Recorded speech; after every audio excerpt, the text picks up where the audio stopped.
حسن بصری رحمۃ اللہ علیہ نبی علیہ السلام کا ارشاد نقل کرتے ہیں کہ اللہ تعالیٰ ایک رات کے بخار سے مومن کے سارے گناہ معاف فرما دیتا ہے. یہ بخار اللہ کی نعمت ہے. اچھا سر کا درد ہوگا نا تو صرف سر میں ہوگا، پیٹ میں ہے تو صرف پیٹ میں ہوگا، پاؤں کا درد ہے تو صرف پاؤں میں کانٹا چبھا تو صرف پاؤں کو تکلیف ہوئی. تو مختلف جو تکلیفیں ہیں، بیماری ہیں، وہ مخصوص جسم کے حصوں کے ساتھ ہیں. بخار ایک ایسی چیز ہے جو سر سے لے کے پاؤں تک سارے جسم میں آ جاتا ہے. ایک صحابی رسول فرماتے تھے مجھے تکلیفوں میں بخار بہت ہی پیارا ہے کہ جب یہ آتا ہے تو پورے جسم میں تکلیف ہوتی ہے، میرے ذرے ذرے کے گناہ نکل جاتے ہیں.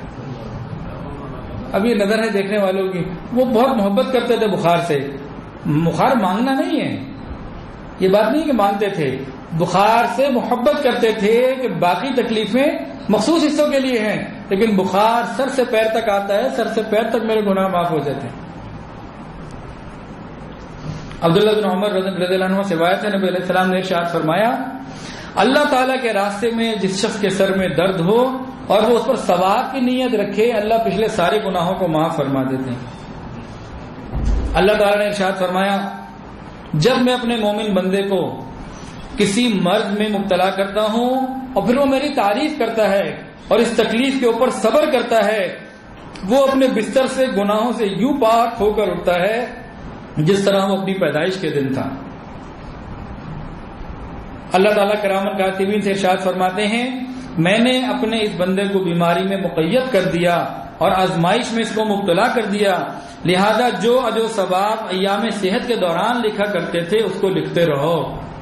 ایک آدمی صحت مند ہے، نیکیاں کر رہا ہے، روزے بھی رکھ رہا ہے، بیمار ہو گیا، اللہ تعالیٰ فرماتے ہیں اس بیماری کے اندر قید اس کو میں نے کیا، تو فرشتوں اس کو سارے اعمال دیتے رہو، لکھتے رہو جو پہلے یہ صحت کے عالم میں کرتا تھا.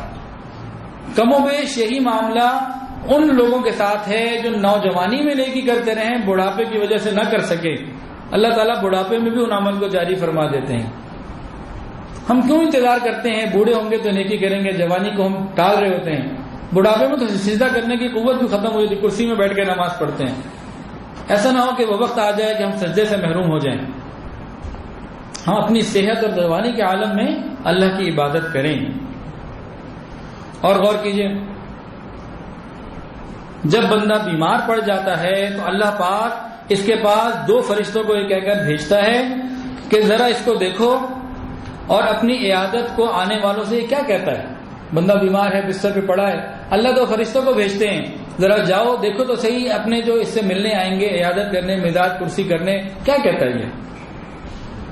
پھر اگر وہ بیمار بندہ مزاج کرسی کے لیے آنے والوں کے سامنے اپنی اس حالت کے اوپر اللہ تعالیٰ کی تعریف کرتا ہے تو فرشتے اس کے قول کو اللہ پاک کی بارگاہ میں پیش کرتے ہیں، حالانکہ اللہ پاک خود سب سے زیادہ جاننے والے ہیں. پھر ملائکہ سے ارشاد ہوتا ہے اگر اس کو موت دے دی تو اس کو جنت میں داخل کر دوں گا، اور اگر شفا دے دی تو پہلے گوشت سے بڑھیا گوشت اس کو دوں گا، اور پہلے خون سے بڑھیا خون دوں گا، اور اس کے گناہوں کو معاف کر دوں گا. ایک حدیث کے اندر آتا ہے جب انسان بیمار ہو تو دوران بیماری 40 مرتبہ آیت کریمہ پڑھ لے، لا الہ الا انت سبحانک انی کنت من الظالمین. 3-4 منٹ لگیں گے. 40 مرتبہ پوری بیماری میں اگر کوئی انسان پڑھ لے، فرمایا اگر شفا ہو گئی سارے گناہ معاف، اور اگر اس بیماری کے اندر موت آ گئی تو قیامت کے دن شہداء کی قطار میں کھڑا ہو. بیماری اللہ کی طرف سے رحمت ہے. اور دیکھیے مریض کا درد سے کرانا تسبیح ہے اور درد سے چیخنا تحلیل ہے. درد کی وجہ سے آہ کی آواز نکلی سبحان اللہ الحمدللہ کا ثواب، اور زیادہ تیز آواز نکلی تو لا الہ الا اللہ پڑھنے کا ثواب لکھا جائے گا. اور فرمایا مریض کا سانس لینا صدقہ ہے اور بستر پر لیٹنا عبادت ہے. مریض کہاں ہوتا ہے؟ بستر پہ ہی لیٹا ہوتا ہے. اس کا بستر پر لیٹنا اللہ عبادت شمار فرماتے ہیں. اور ایک پہلو سے دوسرے پہلو کی طرف کروٹ بدلنا. ایک طرف لیٹا ہوا ہے، تکلیف کی وجہ سے جب یہ کروٹ چینج کی، اس کو پتہ ہے کیا ثواب ملتا ہے؟ اس مجاہد کی طرح جو پلٹ پلٹ کر دشمن کے اوپر حملے کر رہا ہے. اس بستر پر پڑے ہوئے بندے کو اللہ وہ نعمت عطا فرماتے ہیں. اللہ تعالیٰ فرشتوں سے فرماتا ہے کہ صحت کی عالم میں وہ جو اچھے عمل کیا کرتا تھا ان کو نامہ اعمال میں لکھتے رہو. اور جب وہ صحت یاب ہو کر بستر سے اٹھ کر چلتا ہے اس طرح ہو جاتا ہے جیسے آج ہی پیدا ہوا.